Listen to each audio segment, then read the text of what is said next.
Dear shareholders, once again, I would like to extend to all of you a warm welcome to today's EGM. As I mentioned in my opening remarks, today is a special day for the Bank of Cyprus, its shareholders, and all stakeholders. The bank's board of directors and executive management are delighted to inform our shareholders that the process of achieving a listing in a major European stock exchange has advanced to the last critical stage. With your support today, it can become a reality. The dialogue and consultation process with all our regulators in Cyprus, Frankfurt, and London have come to almost the final stage. In addition, a number of supportive documents and explanations have been prepared and submitted to the appropriate authorities for their consideration or approval. All significant legal, regulatory, and administrative procedures have been successfully completed.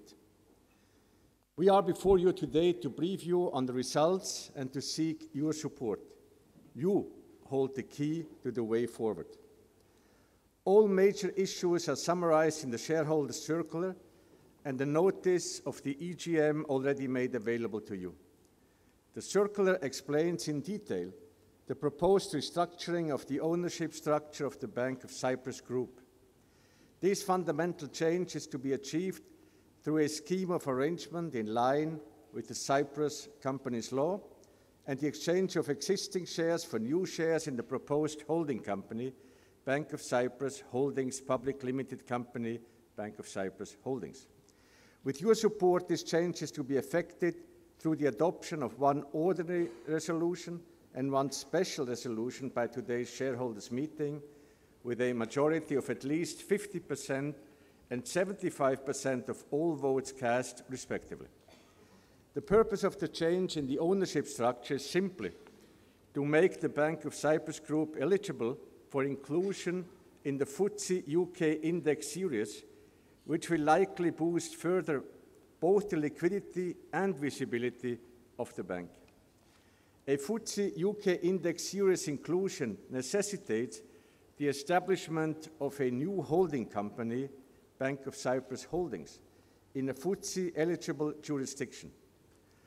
Upon the implementation of the proposed scheme of arrangement, the new holding company shall have a standard listing on the official list of the Financial Conduct Authority for admission to trading on the London Stock Exchange, with a view to applying for a premium listing on the official list at a future date, and with a view to becoming eligible for inclusion in the FTSE UK Index Series. Key approvals have already been received from the bank's regulatory bodies, including from the European Central Bank and the Central Bank of Cyprus, for the change in the ownership structure. Provisional approval for eligibility has also been received from the UK Listing Authority of the Financial Conduct Authority.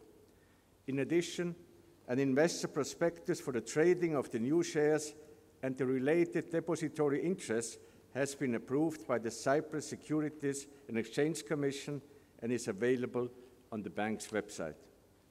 The listing of the Bank of Cyprus on the London Stock Exchange would allow us to fulfill a long-standing commitment to shareholders to achieve a listing on a major European stock exchange. This will constitute an additional major milestone in the development of the bank and its strategy to enhance its financial strengths and attain the highest standards in corporate governance and transparency. The key to achieving this milestone is approval of the two resolutions at the EGM today and confirmation of these endorsements by the Cypriot courts. If all goes well, as we very much hope it will, trading on the London Stock Exchange and on the Cyprus Stock Exchange will be possible before the end of February of 2017. This is obviously a very complex operation. We have tried to anticipate the questions you may have, and the documents made available to you include a detailed explanation of all the technical modalities for the issuance and trading of the new shares on the LSE and the CSE, the settlement of the new shares in the Cyprus Securities Depository using depository interests and the related tax treatment and shareholders' rights. Additionally, the shareholder circular includes a detailed description of the likely benefits and a lengthy Q&A section that covers a comprehensive list of potential questions that may arise. The Bank of Cyprus CEO, John Hurricane, will offer some more explanations about these issues. He and the bank's Director of Finance, Elisa Livadiotou, will also, together with our legal advisors, be happy to address any additional questions you may have. Against this background, please allow me to make some general comments. Firstly, we believe strongly that the London listing will be in the best interests of all shareholders, both resident and non-resident in Cyprus, the bank itself, and the Cypriot economy in general. The listing is expected to increase the liquidity and visibility of the bank's shares and would expose the bank to a broader base of institutional and other informed investors. The dual listing would also draw attention to Cyprus' well-performing economy and the opportunities offered by the Cyprus Stock Exchange. These benefits would be further enhanced by a potential eventual premium listing that would make possible an inclusion in the FTSE UK index and the associated greater interest by passive index-linked institutional and other major investors. It should be noted, however, that at this stage, neither the application for a premium listing nor a subsequent inclusion in the FTSE UK index series is guaranteed. Secondly, I would like to underscore that the likely highest scrutiny of the bank's financial performance by analysts and investors would keep the BOC's group's board and senior management under constant pressure to perform and to be transparent and accountable. This would help preserve and add further to shareholder value. Thirdly, the London listing would strengthen shareholder safeguards. As explained in the shareholder circular, Bank of Cyprus Holdings will be required to adhere fully to the highest standards of corporate governance and ethics in the financial industry, as they are codified in the UK Corporate Governance Code.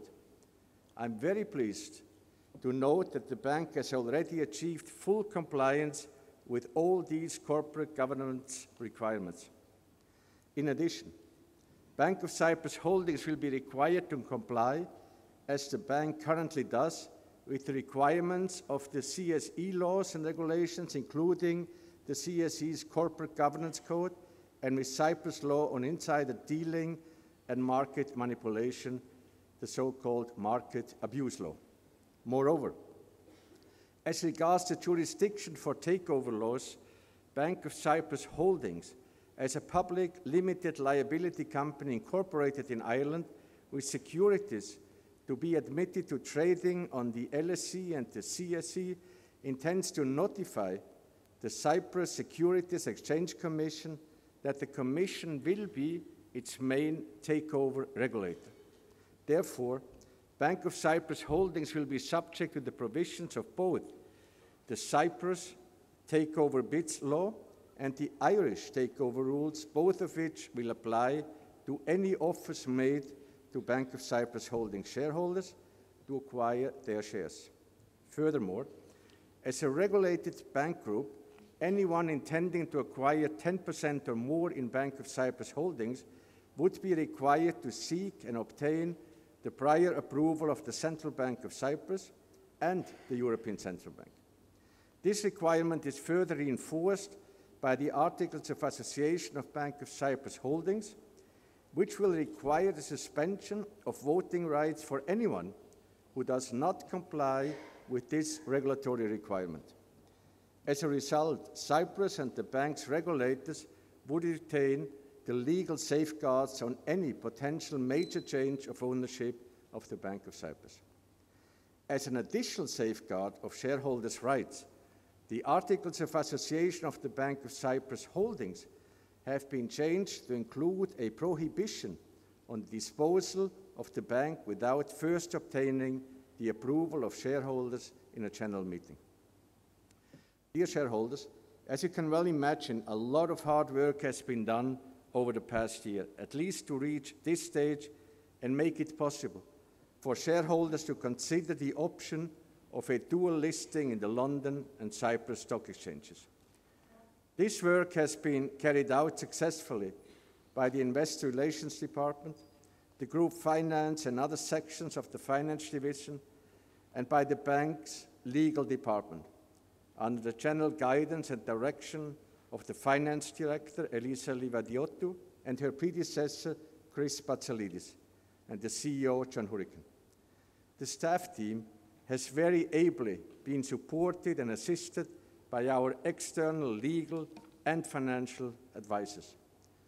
On behalf of the whole Board of Directors, I would like to extend to all staff and advisors involved our sincere thanks and appreciation for their sustained efforts, hard work, and perseverance, quite often at the cost of family life. As Board Chairman, I would also like to thank my colleagues at the Board for their dedication and hard work to review and approve the flow of documents and reports that have been necessary to secure the regulatory approvals and assurances. Finally, I would like to thank all of you, our shareholders, for your patience and for the strong encouragement and support several of you have extended to the bank over the past year as the London listing project has been taking shape and final form. Dear shareholders, in conclusion, I would like to ask for your support in approving the two proposed resolutions in order to complete the last major step towards making a listing of our shares in a major European stock exchange a reality. The bank staff and the Board have done their part. The ball is now in your court. We look forward to a successful conclusion of today's business. Thank you very much.